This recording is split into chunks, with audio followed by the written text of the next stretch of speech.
You sure? Well, how much did he spend? How much does he need?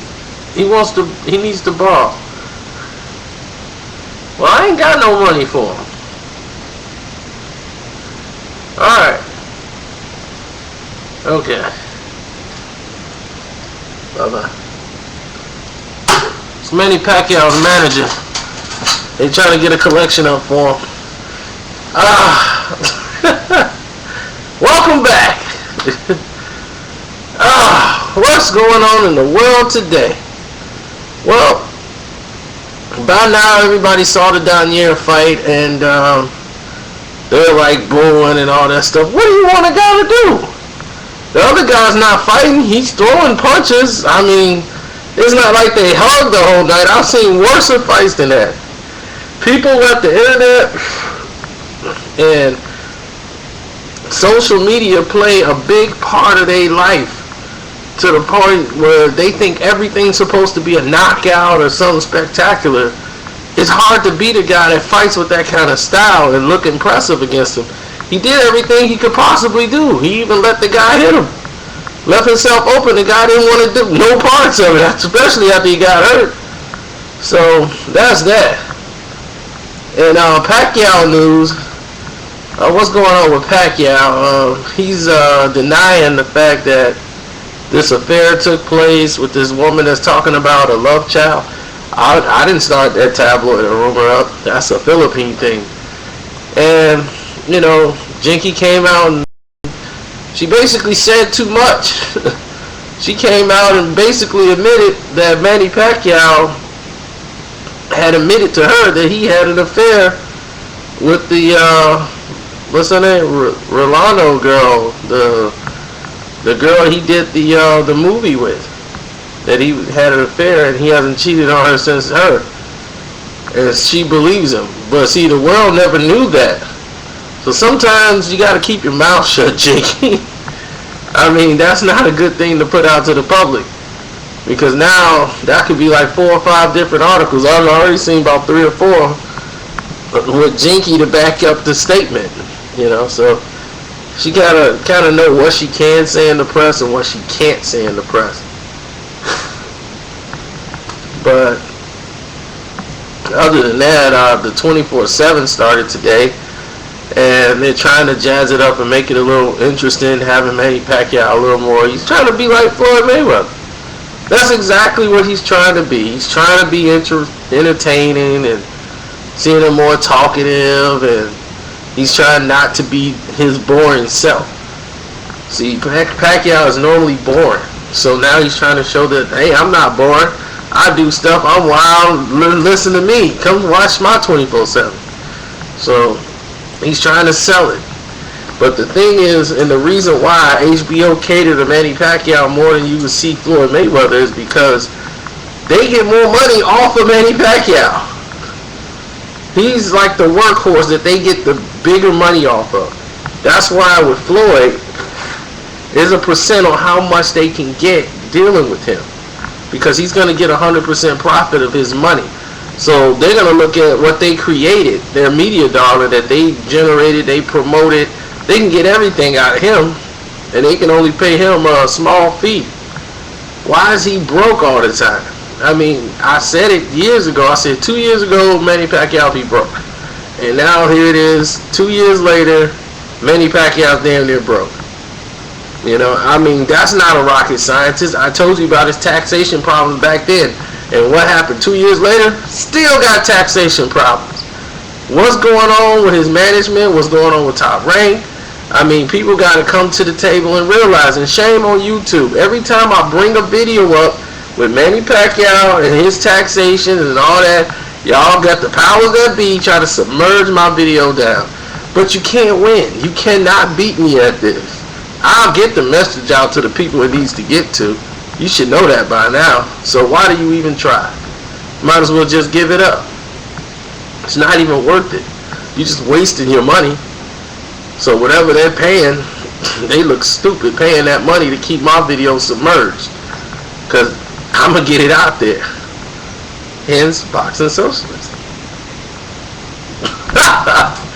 Oh man. And what else can we look forward to coming up? Bernard Hopkins. Did I really cover that?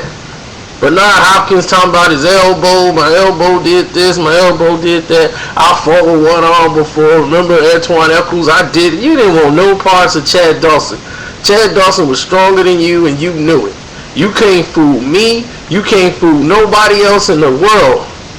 Okay? And all these people, man, Hopkins really did hurt his shoulder. That's like the boy who cried wolf. Okay? You done did this rumbling act for I don't know how many times. You done pulled the... Well, take a point away. Do something for me.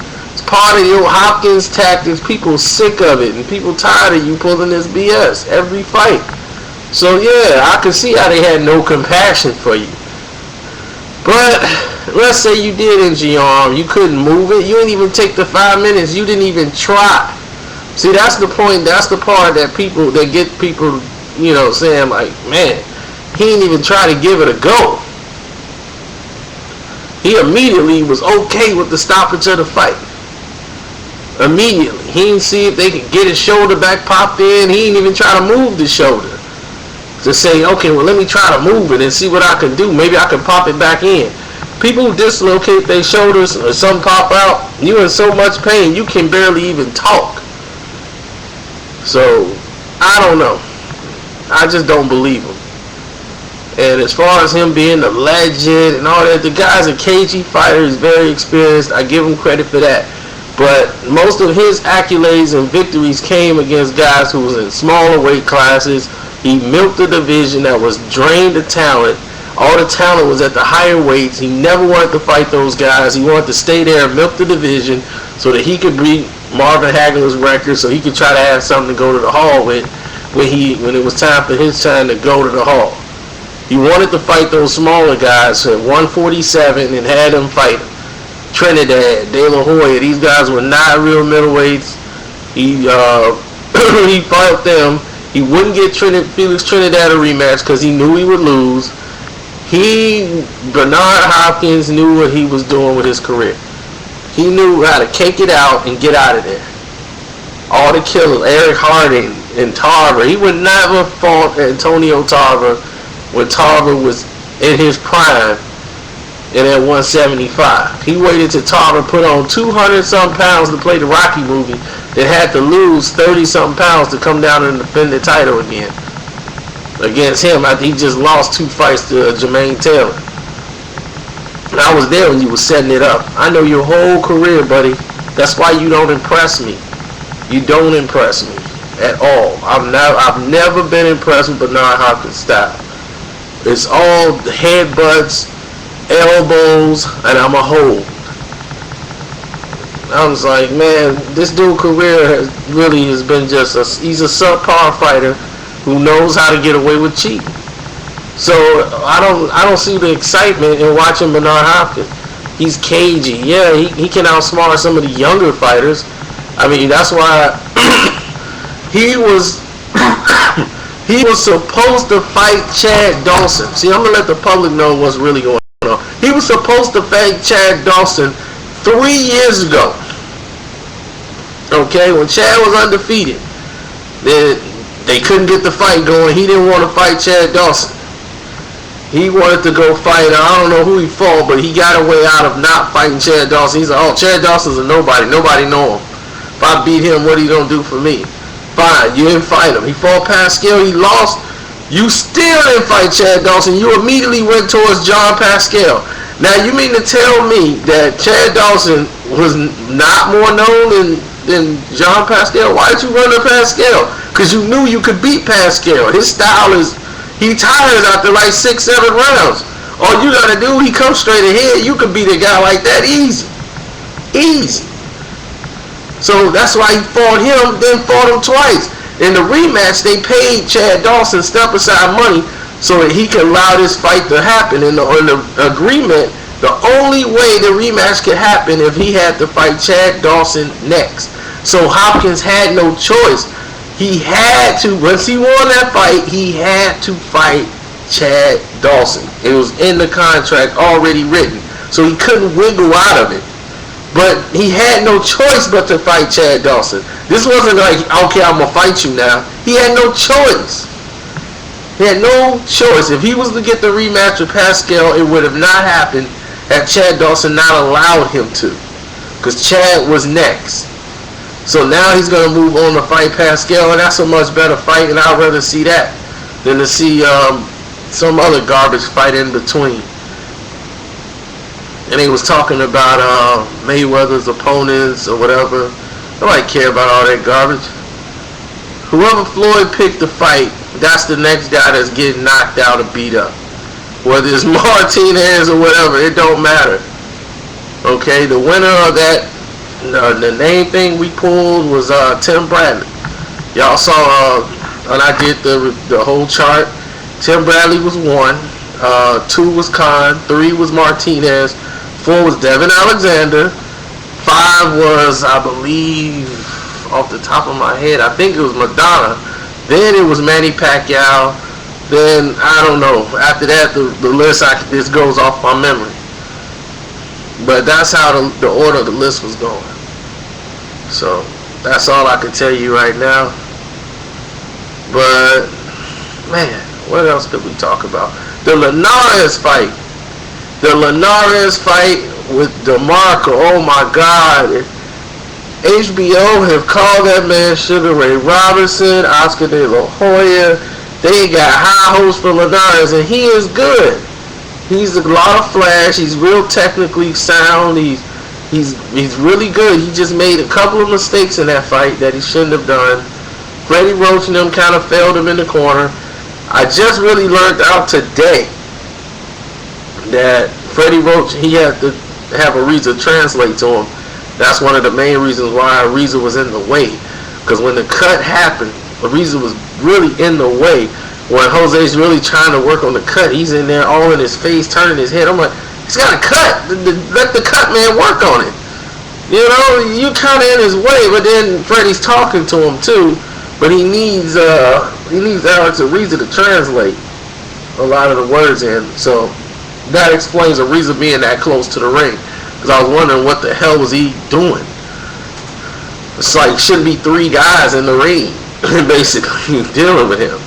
It's confusing. But on that note, the corner failed him with bad advice. The guy was winning the fight. He should have had it on Cruz. But it was hard to keep DeMarco off of him. That was the problem he was having because he kept coming forward. And let me see. DeMarco just caught him with short shots, short power shots on the inside. Every time he came in, he timed his speed, blocked, and then when he came too close, he caught him with short shots. He didn't never extend really and catch him. Always with short shots in the middle, short shot. And kept the power base within this zone. Every time he came within this zone, this was like the kill zone. When Linares comes in, he blocks his shot. He gets this close, kill zone with shots. And those took a toll on him over the long haul. But it was good to chat with y'all again. I'll come back and hit y'all with some more information. That's it for right now. It's 13 minutes. It's going too long. Oh yeah, and it's a couple of guys that used to be moderators for FightHype.com. They had a problem with the website editor. I forget his name. I think he's the owner. And they decided to leave and get their own site. If you click the link down here, you'll be able to go to their website and see them. They start their own forum. And more power to you guys, you know. You didn't like the situation over there. Didn't have anything to do with me. But you didn't like the situation over there with that certain person. And you decided to take action and go ahead and get y'all own thing. So Method and all y'all guys, hey man, you know, you guys are boxing heads. More power to you. If you want some support, come to our site. We'll back your website up just like we backed up all the other ones, including that website you used to be at. So come by anytime you want. And the link to their site will be right here in the box, in the description box. I'm gone. Peace.